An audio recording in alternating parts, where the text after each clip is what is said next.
Scorpio Ascendant, Scorpio Rising. We're going to take a look at the beginning of April, like on the 7th and the 8th of April. It's going to be in the sign of Libra. We're going to take a look at where this happens in your life, and we're also going to find out where the location of Saturn conjunct Mars is going to be. It's going to happen in the sign of Aquarian energy.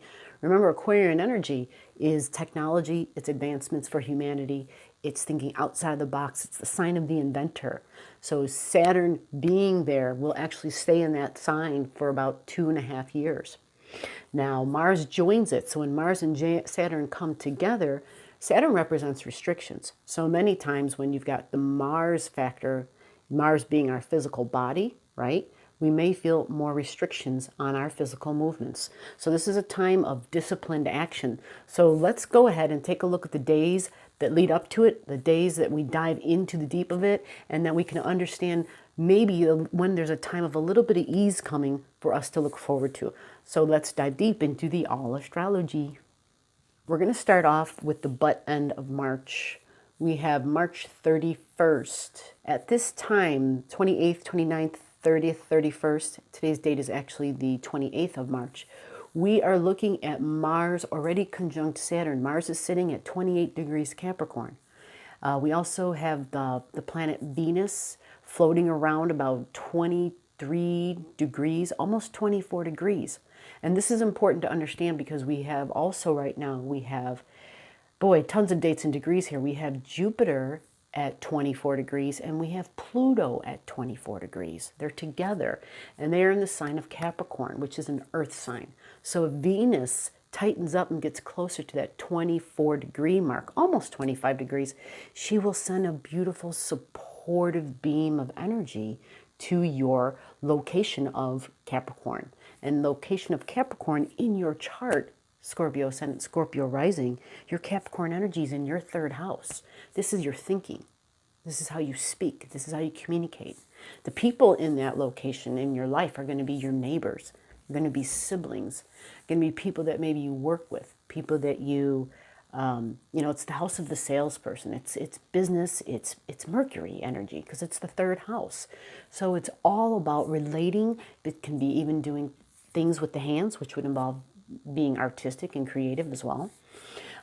It could involve other people that we talk to on a regular basis to make money, to have business. So it's all, Mercury energy is about keeping track of the numbers, keeping track of the digits, you know, and trading, business, commerce. Mercury is also a sign for our lungs. It rules the sign of Gemini. It rules the sign of Virgo. So having the Capricorn energy there, you're having supportive beams coming in from Venus, right? Venus is in Virgo energy, and your Virgo energy is going to be located down in your, or I should say up in your 11th house, right? This is your house of your friendships. So around the end of the month, you have the group of friendships, and then you have your third house, which you can have friends in that house as well. You know, because neighbors, right? Siblings, a lot of people have siblings they consider friends. A lot of people have neighbors they would consider friends, and vice versa. So there's some support that's coming. Now, what you would want to do in your chart is look for your other earth sign, which is Taurus.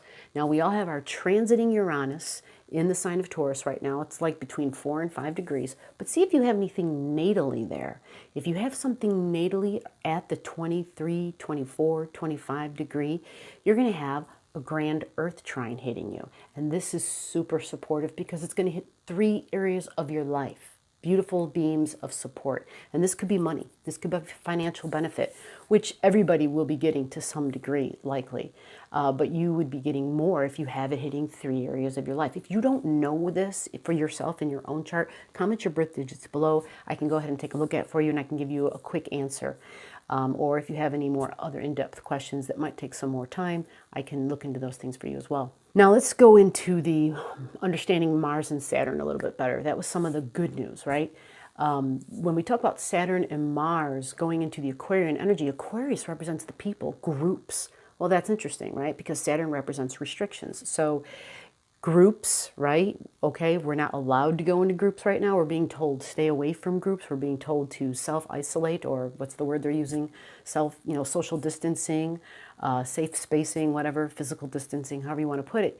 We're being prompted to do that because this is what Saturn is requiring of us right now. So remember, folks, just think about Saturn as Simon, okay? Simon Says. And when you listen to what Simon says, you can win the game. Keep that in mind. It's a time where when Saturn and Mars get together, Mars wants to do things. Mars tends to be impulsive, doesn't want to think things through, will tend to, as soon as it has a thought, it just acts on the thought. And Saturn says, but whoa, slow down, because that's what Saturn is. It slows things down, and it says you can't move. You have to sit for a while. You have to follow these rules. So it becomes this game of, okay, right now, these are the rules, and I have to follow them. And if you don't follow the rules, it won't be pretty. It'll end up being you either hurt yourself or you hurt a loved one. Right now with the whole thing that's going on, the pandemic that we're in, you don't want to play games with that. You want to follow the rules, okay? Nobody is immune to it. And they're finding out now, because the news changes every day, but they're finding out that the more this affects other areas of the world, we're realizing it's not just this old folks thing. There's information that comes out of young people getting it. So it just, there's things about different individuals' immune systems, right, that play a big factor in this, okay? Disciplined action when you have Mars and Saturn together. So there's likely the butt end, 28th, 29th, 30th, 31st, is where we're feeling like we want to bang our head against the wall, right? It's like, what do I do with my time? I can't go and congregate, right? I know I'm in the Chicagoland area, and prior to yesterday, actually, they were leaving the park districts open because they wanted people to get exercise. They wanted people to have fresh air and to have sunlight because these things are good. But what was happening is people were congregating at these locations. Well, congregating is not a good idea. Social distancing, you need to have a minimum of 6 feet in between you and another being. And when they would, police or whoever would see, and they're like, oh my gosh, there's like a lot of people, and they're not social distant. They're not having a 6 foot safe space between them. This isn't good, right? And so everybody knows that they're not at the height of this yet in the States. And so preparing for it, they finally yesterday came down with the rule and said, hey, you know what? No, we got to close the park districts up because people are gathering. And that's not what we're going to do right now. It's not what's going to help us to move forward, to flatten the curve, so to speak. So this is a great example, a great astrology time to learn and to study and to see what's happening in the external world and in your own world, right? People have to work from home, or people don't have a job. People are in a lot of fear, which is Pluto, okay? And so this is a time where we're really kind of having this unbelievable astrological lesson right before our eyes. And you can have whatever perspective you want on this, but for Scorpio Ascendant, Scorpio Rising, this restriction, this Aquarian energy where Mars and Saturn are conjunct, you have that in your 4th house. So this is at home. So this may feel really crazy then, because if you have a restriction at home and you feel restricted in the external outside of the world too, then you're getting it in both places. And so this is very personal, right? This is probably going to have maybe bouts of depression at this time when Saturn sets in a location in your chart. So keep that in mind, all right? This is going to be important to know that this is a phase, this is a cycle, and you can get through this. You are going to be getting some support, okay? Once we come upon April 3rd, April 4th, we have some things moving. We have Mars moving away from Saturn. It goes to like 2 degrees. Saturn's at 0 degrees Aquarius. Again, check your digits, see where this stuff is, see if you have anything at these degrees. That's why I give the degrees out. If you have things in your chart natally that were already located there, then it means there's a concentration of that energy. It makes it more intense. It makes it more that you have to deal with. If you want me to take a look, comment your stuff below. When Mars pulls away, it creates distance from Saturn. Well, if Saturn is restriction and the Mars representing the body leaves Saturn, that means somehow there's a little bit of an ease that's added. Somewhere you're going to feel a little bit of a release. In conjunction with this at this time, we have Venus. Now, Venus ends up leaving the sign of Taurus, Earth, and goes into air. goes to 0 degrees Gemini, 1 degrees Gemini, because Venus moves fast. 1, 2 degrees Gemini. So what happens? Venus starts trining, sending a beneficial trine to to the transiting Saturn, and sends a beneficial trine to the transiting Mars. These planets I'm talking about, because they're in Aquarian energy, and that's air, right? And so then Venus in Gemini is air, beneficial trine, all right? This is good news. This is good news. Now, we're not out of the woods, people. This is the theme of 2021, and I got Taffy meowing at the back door, so I'll have to let her in pretty soon. Understanding that you want to follow the rules, keep your restriction zones that you need to be, the 6-foot distance, do all the things for your best practices, things for your health. This is going to help you in the long run, don't try to take shortcuts. Don't try to cheat. This is not a time to cheat, Saturn, let me tell you that. Now, let's go into the full moon. You have a full moon in Libra. Where is this happening in your chart? Your Libran energy, first of all, let me explain something. Libran energy is a focus on relationships, okay? For you, this is in your 12th house. Now, your 12th house is things that are from your past, because they're things that are hidden, things that are in your subconscious. So there could be relationship issues that come up, relationship issues that are tested, that are brought up to the surface, that kind of float to the surface, because the 12th house is stuff that occur, things that we experience, but either they were so difficult we buried them deeply, subconsciously, or these could be things from past lives, if you believe in that thing, or something from early childhood. Could even definitely be in the womb, so to speak. How's that? That early in childhood. You were still in mama's belly. That kind of stuff you wouldn't just automatically pull up and be aware of. But there's a possibility when you listen for the degrees, okay? If you have a planet there, there's a possibility that something will occur and bring up an event, bring up an experience, bring up a memory. It has to do with relationship, folks, because it's Libran energy. It's important relationships. Libran energy is ruled by Venus. It's how we love. It's what we value. All right, this is in your 12th house. And the full moon happens at 18 degrees and 44 minutes. Look at that degree marker and see if you have anything there. You'd also want to pay attention to the other cardinal signs in your chart. If you have anything at 1844 in either Capricorn, sorry, the cat's distracting me, in either Capricorn or Cancer, that sets up, this big T-square then, right? So my arm right here is going to be the full moon. So if you have Capricorn here, something at 1844, or something at 1844 in Cancer, those are squares or T-squares if you have it at both ends, which would mean especially difficult, because you're being stressed and tested over here and stressed and tested over here. And it's stressing and testing all 3 points in your chart, and that is hard stuff. Now, let me take a look for you real quick. I can tell you what location of your chart. I would not know if you have a planet there unless I have your birth digits, right? So your Capricorn energy, we already said, is in your 3rd house, which puts your Cancer energy over up in your 9th house. So this automatically sets up your thinking and your believing. 3rd house is what I think, how I communicate, how I speak.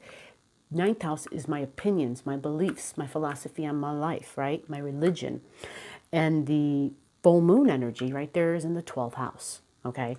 Now, understanding that if there's something that comes up that's difficult, likely you do have a planet there, all right? And understanding that once a full moon moves, it's fast, but it's emotions, people. Full moons are emotions. Emotions get hot, they get tested, especially when we're talking about relationships and in significant one-on-one relationships. This could be business or loved ones. But typically, because we're talking about the planet Venus, find out where your natal Venus is in your chart. If you look for your natal Venus, that will help you understand that 12th house Libran energy, because your personal Venus is the one in your natal chart. You find out what sign it's in, and then it'll give you more details how to better understand that 12th house, especially if there are no planets there. Because when we look at a house placement and we're like, well, there's no planets, I have an empty house. You don't. That house placement, the planet that's there is the ruler of that house. The ruler of that house is the sign that's in that house. Libra's is Venus. All right, if you don't know, you need help, just comment your stuff and I can help you figure that out. Now, what we also have is another beneficial thing. The last thing I'm going to mention is Jupiter conjunct Pluto. This is transformational, deep, sweeping change, okay? Typically, change doesn't feel good, but this change is going to be better. It's going to make things, It's going to make things for a better future. It's going to set up changes in such a way where we as a group, right, it's altruistic type of energy where we can take some sort of a benefit, because that's what Jupiter is, and it always adds to things. Remember, Pluto is deeply transformational, goes down to the root and changes things at the root level, because it will be a permanent change. Now, this is Capricorn energy, people. So your Capricorn energy is in your third house, right? This is at 24, almost 25 degrees. This is where we have this conjunction. And this conjunction happens like 3 times in 2020.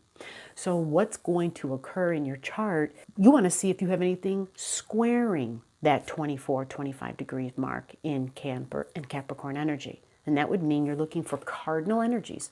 So you want to check your Libran energy and you want to check your Arian energy. If anything is at 25 or 24 or even 23, it could be difficult, whether it's in Libra or in Aries. Okay, if you don't know, again, I'll help you figure that out. But the whole point is change, transformational change. And so these transformational changes are going to be, your third house is how you think, how you communicate, right?